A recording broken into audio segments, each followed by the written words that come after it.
Welcome, everybody. This is Revelations with Outcasters Esports, and today we have an interview with the creator of the tournament, F.Lapinski. How are you doing today?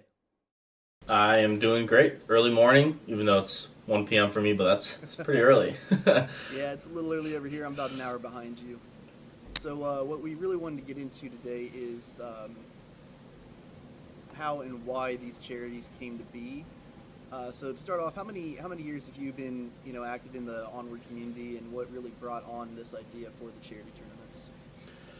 Well, I started playing Onward about 5 years ago when I picked up my first headset, and it was it was a great community to play in. The games were hard. It was not an easy game. I loved the realistic aspect to it, and it just felt like a lot of fun. So for the first year, I just played on my own. Didn't really squad up with anyone, and then after that first year, I met some really cool people, and I started playing competitive in the league in VR Master League. I think it was the team name was insert team name.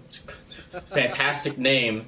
Uh, and the guys who picked me up were, I'll always remember, Prefontaine and Crimson Catalyst. Those two guys, awesome guys. I love playing with them even to this day. So it's been 4 years in the making for those guys. And, it was just a fun game to play. When you started joining that league, then it got really competitive. You wanted to play almost every night. And that's kind of what I did. I was pushing, almost 100 hours every 2 weeks. It was just a lot of time on that game, and I guess you could say it was worth it because I made a lot of friends, and a lot of these people I would call some type of family of mine for sure too. But I got into this charity stuff about almost 6 or 7 months ago, maybe eight, where back in back in July, I was approached to kind of gather together this community to raise money for charities.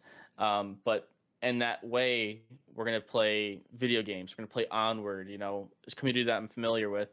And so I kind of took that over and picked the charity, got, the sponsors, got the time of the tournament, advertised, promoted, and then we raised almost $5,000 on our first tournament. It was fantastic. So our first tournament was the Stack Up charity tournament, and it was for the non-for-profit charity called Stack Up. And a little bit about Stack Up is what they do. Their mission is that for all the funds that they raise, they try and put back by sending care packages to uh, active duty as well as veterans. They don't always get the help that they need, so they try to use video games to combat those that mental illness. PTSD, for example. Depression. They try to combat that with these video games. They'll send them a PlayStation. They'll send them a Switch. They'll send them VR headsets, and they just kind of want to get their mind occupied. Maybe have them find a friend in this community like we have, and kind of escape this world that they're living in, and just kind of relax a little bit. And a couple years ago, they flew a couple Stack Up veterans to San Jose, California for Oculus Connect 5, Oh wow, held okay. by Facebook. And I was actually there as well. It was one of the best times of my life for sure. I got to go with my dad. It was on my 17th birthday too, so it was definitely a treat. I got to meet the guys from Stack Up. I got to meet people from Onward. I got to meet Mark Zuckerberg. So, I always try to flaunt that to my friends. I met the Zuck. I met a lot of other cool people, like Matt Pat, and it was just a fun convention just to be at and really get to meet the people that you've been playing with for years. So, what Stack Up was doing was something really great. They also have a 24/7 hotline on Discord and phone call. So if you ever feel like you need to talk to someone, they're always there. Doesn't matter if you are a veteran or not; they're always there for you. But it's veteran on veteran conversations. The people behind the hotline are also veterans too, and that's kind of what makes it a little bit more special for sure. But Stack Up was a great tournament. We raised almost $5,000 in our first event, and we had a lot of teams sign up. I think we had 11 teams sign up, which was pretty good for our first tournament. And in our next Game Pink tournament, we've definitely exceeded those numbers. We're almost at 30 right now. I think we're one shy. So, it's definitely a big improvement. Yeah, it's been absolutely amazing seeing how many people are coming out and supporting this charity. And speaking of which, what charity is this one actually benefiting? So the Game Pink tournament, as it sounds, is all about National Breast Cancer Foundation. And what National Breast Cancer Foundation is, they try to create awareness for women to combat this breast cancer. They want to make sure that they have the right resources to detect early signs of breast cancer, so they can stop it at an early stage before it goes terminal. So with our tournament, what we're doing is we have all of our entry fees, all of our donations, all of our proceeds are going to this National Breast Cancer Foundation to be able to prevent women from, going to the next stages in breast cancer, making sure that they catch it early, and before anything gets worse, of course. So you mentioned that this is helping to gain resources for these women. What kind of resources specifically is this charity that you're putting on actually going to be providing? What the actual proceeds are buying for these women are called hope kits. And hope kits are filled with thoughtful items that patients have told many people that they are comforting and encouraging while undergoing breast cancer treatment. But at the same time, I think it's filled with fuzzy socks, tea, lip balm, inspirational messages and bracelets, tumblers, hope journals. I know for a lot of breast cancer patients and survivors that they've talked about having a journal to write down and talk about their experiences with cancer, and it helps them tremendously, as well as educational resources, kind of describing, what you're going through, what signs to look for, and also how to help, your friends and family to check for early signs of breast cancer as well. I think those last two are kind of like the biggest thing. Those are what you could say are one of the most important parts of the Hope Kit. But even the smaller things of just having an inspirational bracelet, that means a lot to these women as well. So Lipinski, what is the goal to raise for this tournament? So for this tournament, our goal is $5,000. I think we can definitely manage to raise that. So far, we have raised $4,247. So Holy we're cow! 85% of the way there. We're really close. It's a great number to see. We're not even on that tournament day yet. So we're expecting to see a lot more raised on April 3rd as well. But even April 2nd, I think there's still gonna be like a lot of teams signing up, and that's gonna boost um our goal amount as well. Hmm. But what's nice to see is on our webpage where you go to donate, you can also see exactly where our team ranks amongst all the other teams trying to raise money for National Breast Cancer Foundation. And right now we're in third place, which is great. So it's going to take us a while to get to second place. I think the next donation mark is 7,000. So who knows? Depending on how April 3rd goes, we could take second place as well and reach 7,000. So we're hoping here. We're crossing our fingers. Yeah, and it definitely seems like we're probably going to hit that goal before the tournament even starts. Yeah, it's possible. I think we might. All it takes is maybe five more teams to sign up, which I think is very possible, and we should be able to reach that $5,000 goal for sure. Yeah, I think it's time to up that a little bit. I'm thinking 7,000, beat that first place person, come out in first, Yeah, and raise as much money as we can for this. I think you're right. I think we should probably up it to 7,000. So you gotta get your Outcasters team to start contributing here. We'll make it. So Lipinski, these charity events take a lot of time and effort to be put on. There's a whole lot of behind the scenes work. What is it that keeps you going? What is it that makes you want to continue these projects every couple of months or twice a year?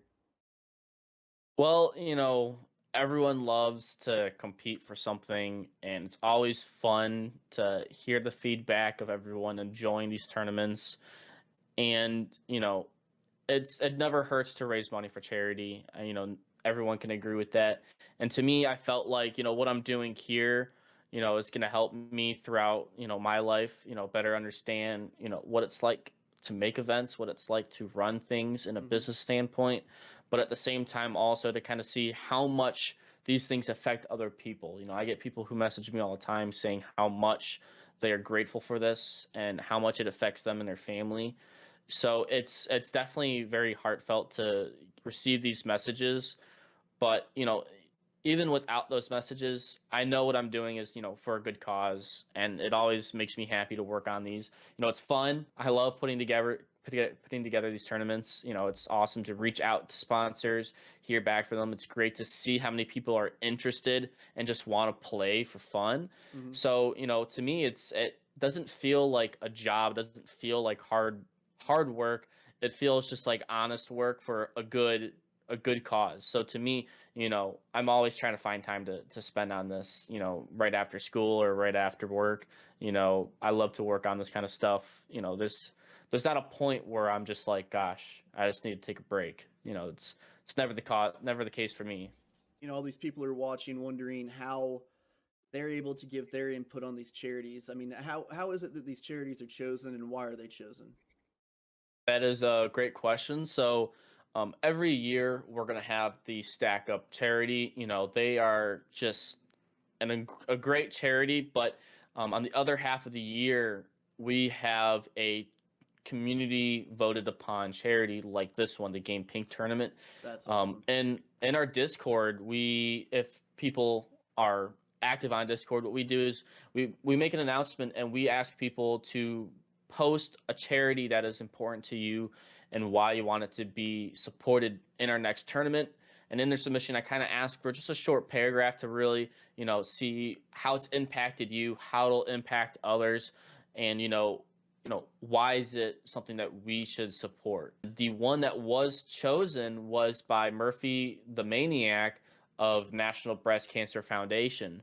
And everyone, I think majority of the votes, I think 30 votes were voted upon for the National Breast Cancer Foundation. So that's pretty much why we chose it.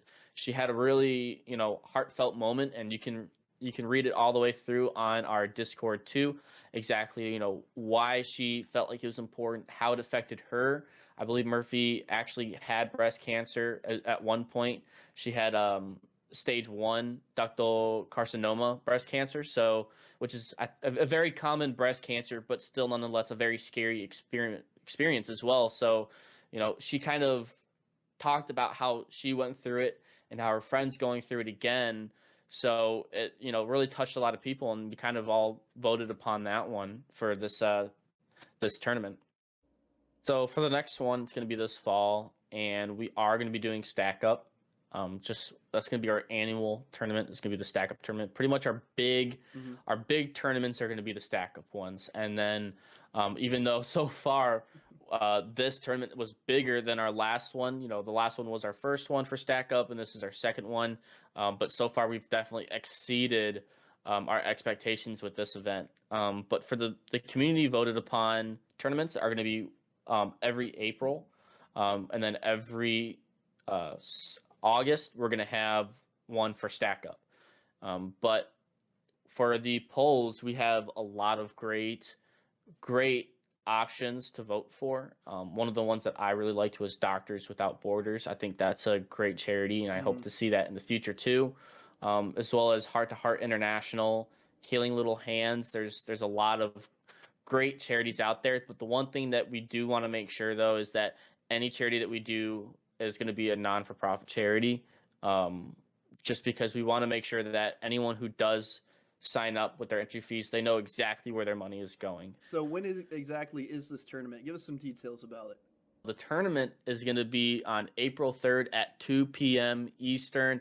Everyone's been getting this confused. They hear the number 2, they hear the number 3, and they get those two switched up. It's not on Saturday. It is on Sunday. Sunday at 2 p.m. Eastern. There will be multiple announcements still in the Discord to let you know when it is.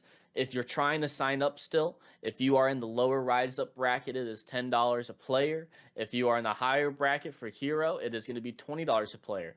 If you're not sure what bracket you fall in, you can either message me on our website through our customer chat, or on our Discord. You can ask what bracket you fall in. We'll research your roster and we'll double check to see where you fall along to make sure that you don't accidentally sign up for the wrong bracket and have to spend or waste a little bit of money to play. So make sure you guys sign up. It's going to be a blast. The Rise Up charity bracket format is going to be a Swiss style bracket. That means that all the teams are going to be playing 5 rounds, 5 maps against a different team each time. Based off of if you win or lose and how many points difference will place you where you are in the standings, whether you're first or in the middle or last. That's where it's going to decide. So there will be some tiebreakers, and that's why that difference in points really matters. So make sure that you're trying it your all. The top 2 teams at the end of the Swiss bracket for Sunday will be moving on the next weekend to compete for the finals. So make sure that even if you're not in first, try and compete for that second place. Of course, if you are in first place, then you get that home advantage for the following weekend. If you're in the hero bracket, there are going to be a double elimination style tournament. So that means the last 2 teams standing after this entire long bracket of loser bracket and winner bracket, the top 2 teams remaining will move on to the next weekend as well to compete for the finals. The team that is in the winners bracket, not the losers bracket, will get that home advantage to compete again for the next weekend. So usually with these tournaments, there's some sort of prize at the end of the tunnel here. Can you tell us a little bit about those? Who said there was prizes? No, I'm kidding. I mean, that's why you join a tournament, right? Right. Yeah, there's got to be some incentive. You can't just, play and not win anything. Who wants just bragging rights? Come on. Right, right. No, we got some prizes. We got, I think, $4,800, a little bit over that in a prize pool. So for example, we have probably the coolest thing that I always love are custom made team jerseys Hmm. based on our event. So it's going to have a game pink design with on the front either Hero Champion 2022 or Rise Up Champion 2022 with 2 different colorways based on the bracket. You got all the sponsors on the sleeves and on the back, and then you also get your player's name and you also get your team logo on the side sleeve as well, which is really cool. And I love these jerseys. It's by Arma GG, which is a great brand. I have quite a few jerseys. Freaking great quality. I love it. You also, if you're in the hero bracket, you're gonna win a Pro Tube Mag Tube gun stock, fully customized to your liking for any kind of VR headset you're using, whether it's Quest 2, Quest, CV1 from Oculus, a Vive, or an Index, anything, even those Pi Maxes if you want. Then you've also got a full awesome set of VR wear clothing and apparel, which is really sweet from one of our other sponsors. They make really awesome designs. And then also for the hero bracket, you're going to get a really cool Sunlaki table tennis paddle attachment for VR to play that like 11 table tennis back and forth. Hmm. And then who knows, we still might get some more sponsors up in this next week or here or there. So keep your eyes and ears peeled out for maybe some updating news. Our prize pool could go a little bit higher. And then for the Rise Up bracket, all the same prizes. The only difference is instead of winning the Pro Tube gun stock, you're going to win a Sunlaki gun stock from their company, as they've also donated gun stocks as well. So pretty much whoever wins, you're going to get a gun stock and you get a table tennis attachment. You're going to get some awesome jerseys and you get some pretty sweet t-shirts too. So it's going to be definitely something you're going to want to win for. I think most people are excited for the jerseys, but if you don't have a gun stock yet, this is your chance to save some money here and win a gun stock. So I think the last thing that we really need to cover here is what are the maps? Nobody's been able to get any idea yet. Do you have those chosen for us yet? I do. I was purposely trying to hide the map so that these teams don't have all these weeks to prepare. Kind of want to drop it on them last second and see kind of how they react. But we had a pool of all these maps. I think we had 20 different options, and we wanted to see what the community wanted to play. The top 5 voted upon maps, and those top 5 maps are going to be Subway, Bazaar, Cargo, Suburbia, and Shipyard. So we got 4 core maps and 1 custom map. We're not going to announce exactly which round they're going to be played in yet. That's going to be announced on the day of on a random shuffle. So we're not going to know. I'm not going to purposely choose Bazaar first or Shipyard first or whatever. It's going to be pure random. So we're gonna see how everything goes. Everyone's gonna have to start prepare on Subway, Bazaar, Cargo, Suburbia, and Shipyard. I know Shipyard's not played as much So get some prep on that. Practice a little bit. Watch some old casts, see how people play. Well, Lipinski, from myself and everybody at Outcasters and everybody else watching, thank you so much for putting these tournaments on. These really do a whole lot of good for a lot of people. So thank you so much. We know this takes a lot of time to set up, and you've definitely exceeded expectations, your own expectations for this event already before we've even started. So again, thank you from everybody. Thank you so much. Thank you.